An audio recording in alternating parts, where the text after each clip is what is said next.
गए हैं। आप जानते हैं कि जब कोई चीज खरीदी जाती है, जैसे पास्टर जस्टिन के पास कार है तो पास्टर जॉन खरीद लेते हैं। जब वो खरीद लेते हैं तो मेरा ख्याल है पास्टर जस्टिन का उस पर कोई हक नहीं रहता कि वो उस चीज को इस्तेमाल करे। वो किसकी हो गई? पास्टर जॉन की। तो पास्टर जॉन ही उसे यूज करते हैं। इसीलिए हमें भी है कि हम जो खरीदे गए हैं हम पे किसका हक है? सिर्फ मसीह का, क्योंकि उसने हमारे लिए कीमत अदा की है। और जब कीमत अदा की गई है तो फिर हम क्या हैं? उसके हैं। अगर हम कीमत मतलब कि खुदाम ने कैसे अदा की, ये देखें, कीमत का अंदाजा अगर आप लगाना चाहते हैं तो उसकी इस मार से लगाएं। उस पर कितनी मार पड़ी, उसका खून जो था वो बूंदे, उसका पसीना जो था वो खून की बूंदे भर के गिर रहा था जब उसने खुदाम से दुआ की थी कि अगर हो सके तो ये प्याला मुझसे टल जाए, लेकिन नहीं। लेकिन फिर भी उसने कहा कि तेरी मर्जी के मुताबिक हो, मेरी मर्जी नहीं बल्कि तेरी मर्जी पूरी हो।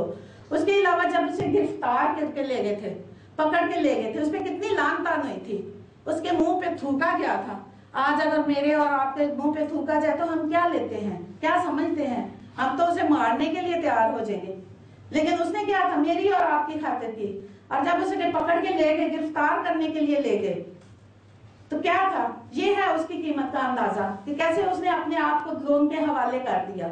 अगर हम देखें उसके सलीब दिए जाने पर कि कैसे वो सलीब दिया गया, क्यों सलीब दिया गया? क्योंकि उसने मेरा और आपका जो था, उसने मेरा और आपको छुटकारा देना था, उसने हमें खरीदना था।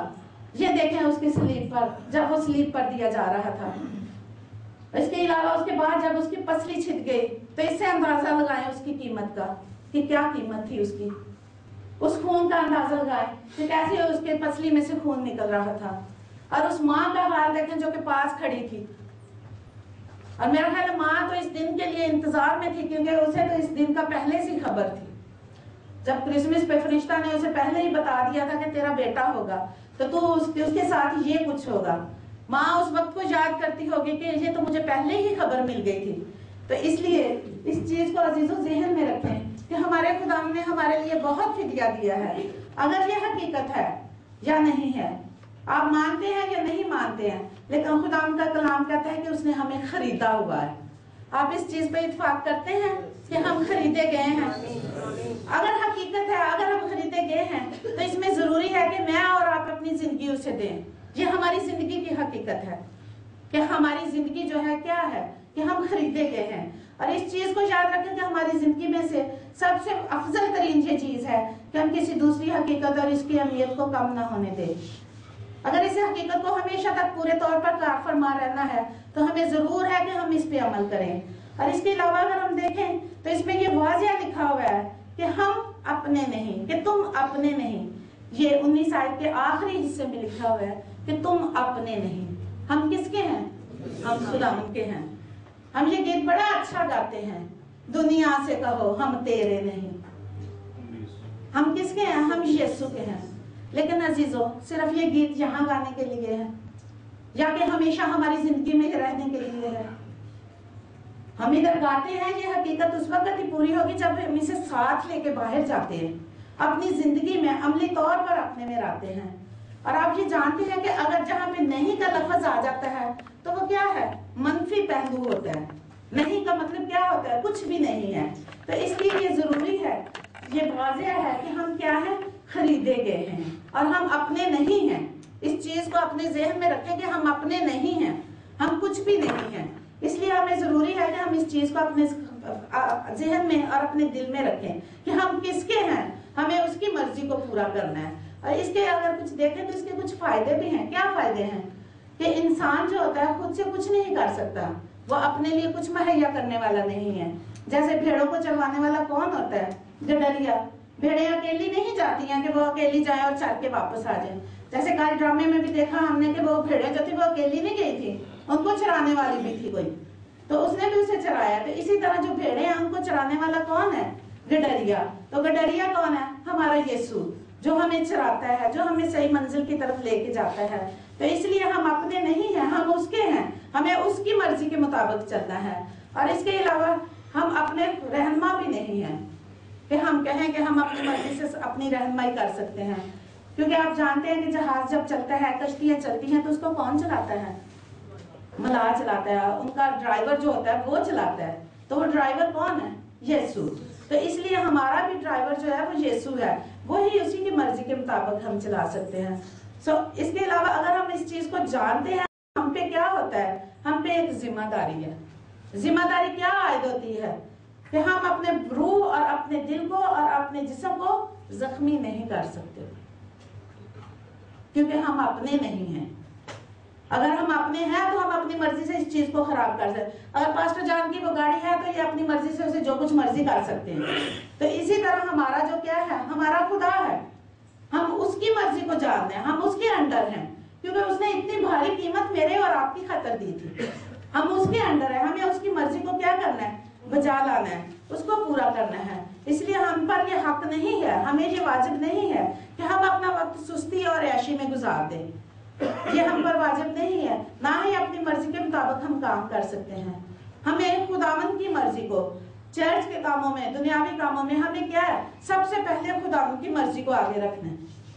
अगर खुदावंद की मर्जी है तो हम ये काम कर सकते हैं, अगर नहीं तो हम नहीं कर सकते, क्योंकि हम अपने नहीं हैं, हमारा मालिक है जिसकी मर्जी को हमने पूरा करना है।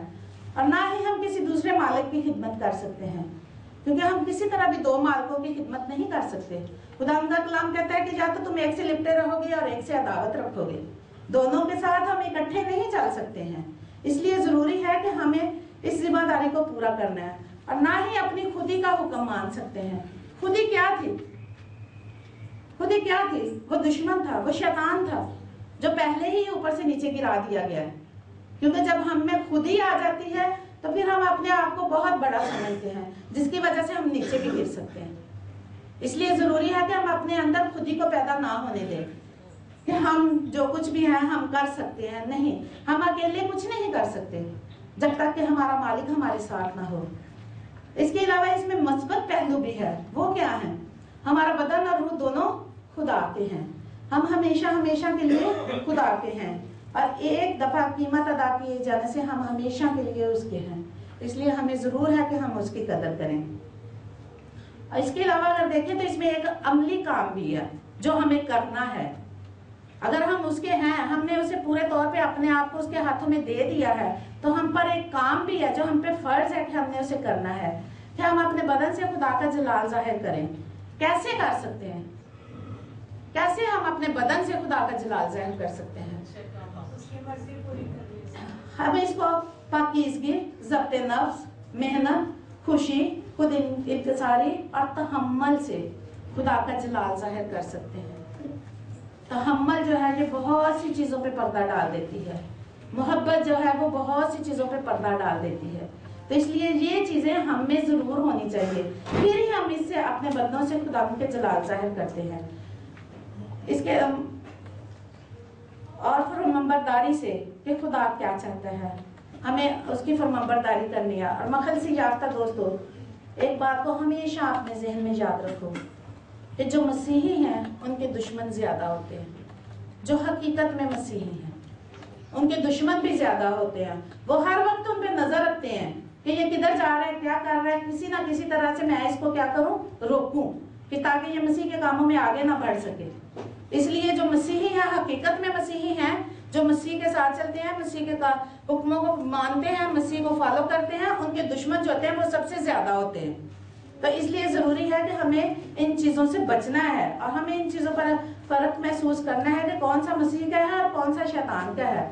तो अगर हम पाकीज़ा जिंदगी बसर नहीं करते तो हम खुदा की क्या करते हैं, बेइज्जती करते हैं।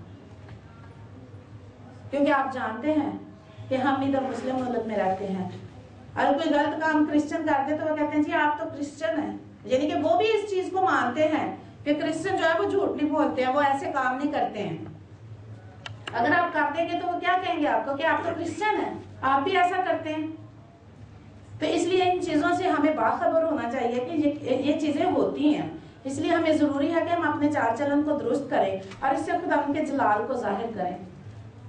तो अजीजों, आज भी वक्त है कि हम अपनी जिंदगी से साबित करें कि वाकई हम मखलसी याफ्ता हैं। अगर हम इस चीज को एक्सेप्ट नहीं करते तो इसका मतलब है कि हम मखलसी याफ्ता नहीं हैं। अगर मखलसी याफ्ता है तो ये जरूरी है कि हमारी जिंदगी से दूसरों को कोई फायदा हो और हमारी जिंदगी दूसरों से मुख्तलिफ हो, दूसरों की तरह ना हो, ताकि हमारे उठने बैठने चलने फिरने से बात करने से लोगों को पता चले कि ये मसीही हैं। यही खुदा उनका कलाम कहता है। इसलिए हम दुनिया वालों पर जाहिर करेंगे कि खुदा के अपने लोग जो है, जो खुदा के लोग हैं, वो कैसे होते हैं। तो जब हम हकीकत में मसीह के बन जाते हैं, मसीह के हो जाते हैं, तो फिर ही हम फख्र और खुशी से वो गीत गा सकते हैं। फिर ही उस गीत को गाने का मजा आएगा कि दुनिया से कहो हम तेरे नहीं। सिर्फ गाना ही काफी नहीं है, अगर हमारी जिंदगी में उसके फल हैं तो फिर उसमें और ज्यादा खुशी होगी। सो आइए इस कलाम के वसीले से खुदा हम सबको बरकत दे।